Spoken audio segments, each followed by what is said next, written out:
Genre, imaginons 2 secondes un club underground. Le genre d'endroit un peu mythique, hyper caché, dont tout le monde affirme, mais avec une certitude absolue, hein, que ça a fermé ses portes, disons vers 2018, quoi.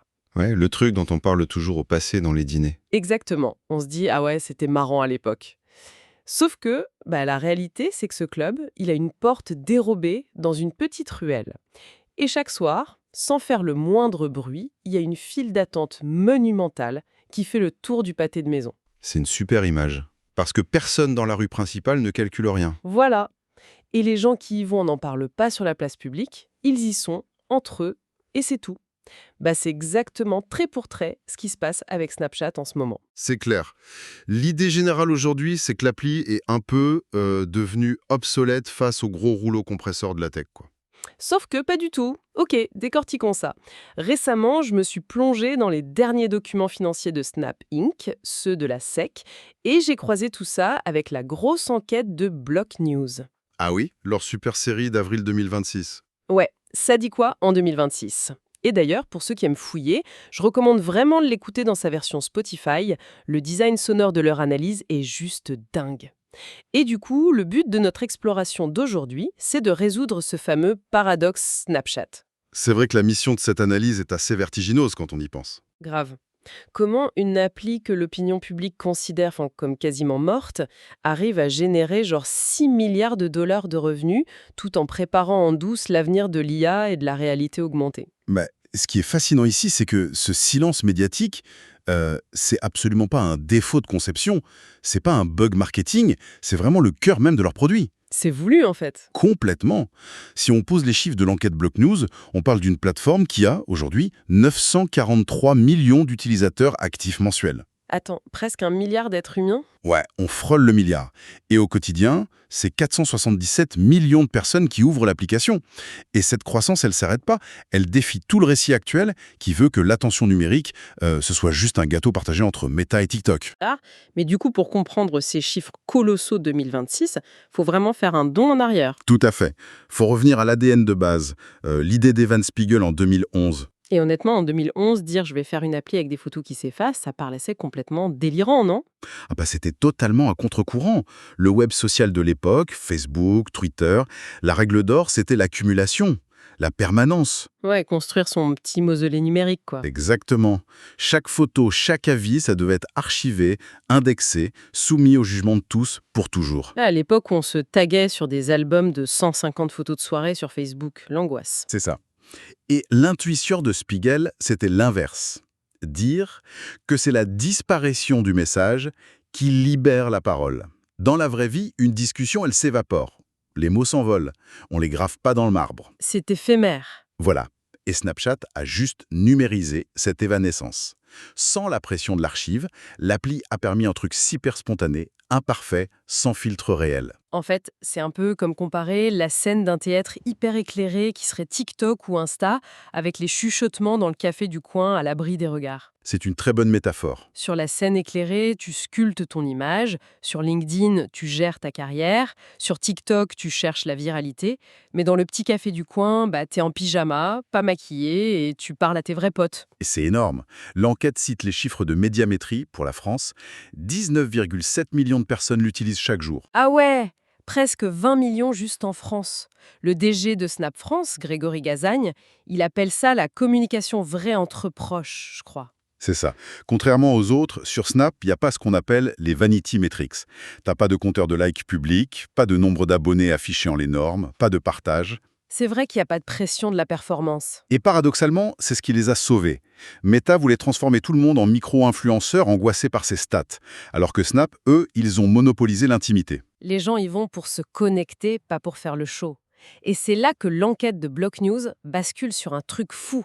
Parce que cette fidélité super intime, on pourrait se dire que c'est abstrait, que ça rapporte rien. Surtout après le crash de 2022. Ouais, 2022, c'était le bain de sang. Ils avaient perdu 75% de leur valeur en bourse. Tout le monde rédigeait leur avis de décès.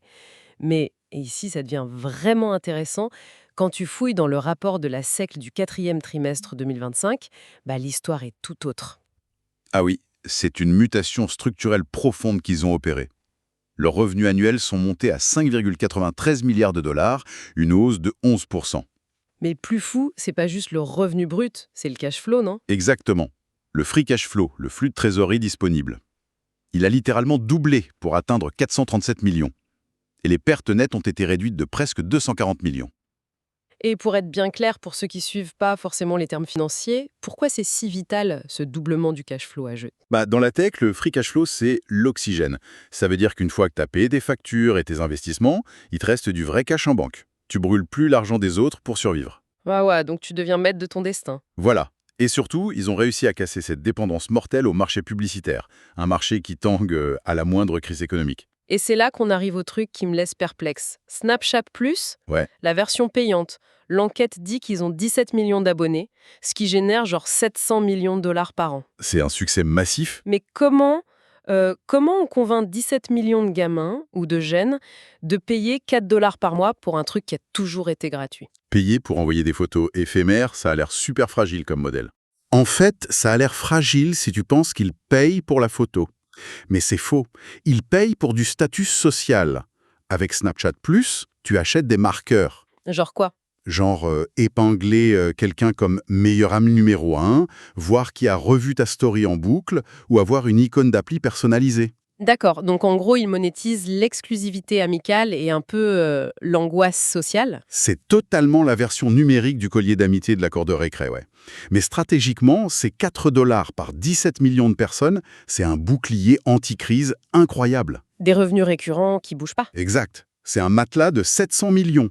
Et à côté, pour les pubs, ils ont lancé les Smart Campaigns gérés par IA pour les petites boîtes, ce qui cartonne aussi. Et du coup, ce matelas financier, il pose la vraie question. Qu'est-ce qu'ils font de tout cet argent? Parce que bon, avec cette stabilité et cette audience de près d'1 milliard de personnes, surtout la Gen Z, ils ont décidé de s'attaquer à la révolution de la décennie. L'intelligence artificielle. Et là, la version Spotify de Block News insiste beaucoup sur ce deal historique de 400 millions de dollars avec Perplexity AI.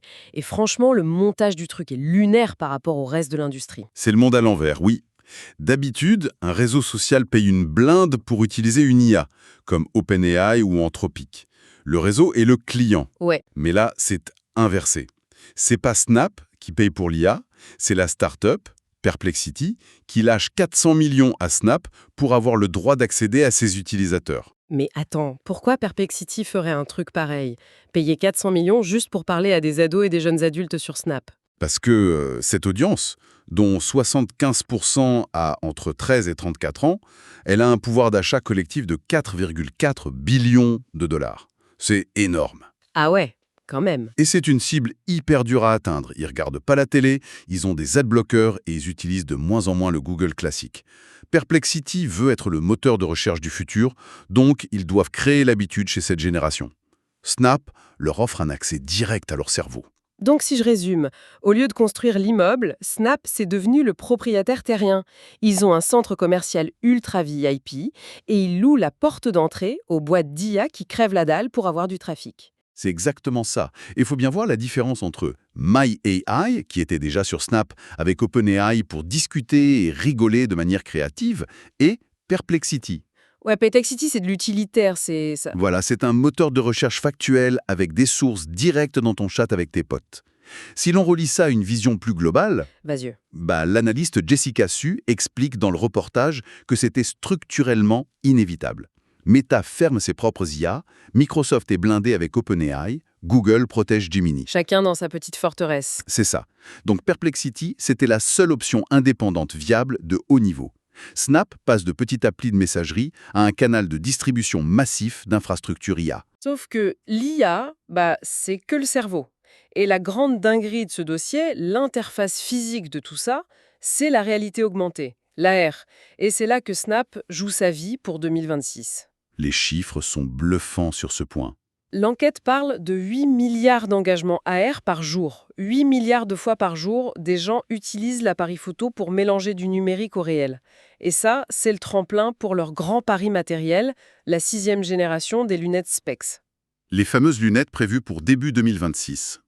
Avec une vision pass-through. C'est-à-dire que tu vois le vrai monde à travers les verres, mais avec des trucs numériques incrustés, c'est ça? Exactement. Et avec des modèles d'IA comme OpenAI ou Gemini directement embarqués dedans. Ouais, mais alors là, pardon, mais je suis hyper sceptique. Le coup de remplacer le téléphone portable, la Silicon Valley nous le vend depuis 15 ans.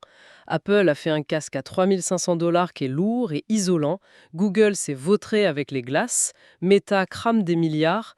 Pourquoi Snap, qui a moins d'argent, réussirait à mettre des lunettes sur la tête de Monsieur Tout-le-Monde? L'objection est super valide. Mais la philosophie d'usage de Snap est radicalement opposée aux autres. Apple, c'est hyper élitiste, un outil de productivité où tu as 5 tableaux Excel qui flottent dans ton salon. Pas très fun, ouais. Meta, c'est la centralisation pour posséder tout l'Internet. Mais Snap, eux, ils voient ça par le prisme social. C'est de l'utilitaire du quotidien, avec un modèle App Store ouvert. L'exemple de Handyman AI dans les sources est parfait. L'appli pour le bricolage, c'est ça? Ouais. Tu dois réparer le siphon sous ton évier. Au lieu de tenir ton téléphone avec les mains pleines de cambouis et de scroller sur une vidéo YouTube, tu mets tes lunettes. Ah, je vois. Elle regarde ce que tu regardes. Et l'IA te met une flèche lumineuse pile sur le bon tuyau à dévisser. L'AR pour Snap, c'est pas pour remplacer l'ordi de bureau, c'est une extension légère de la vraie vie. C'est la praticité instantanée contre la performance pure à 3 000 $. Ok, ça s'entend. Mais même avec des finances ouvertes, de l'IA et des lunettes cool, l'enquête est claire. 2026, c'est une corde raide. Alors qu'est-ce que tout cela signifie pour l'avenir? Cela soulève une question importante parce que les menaces sont existentielles. D'abord, la loi.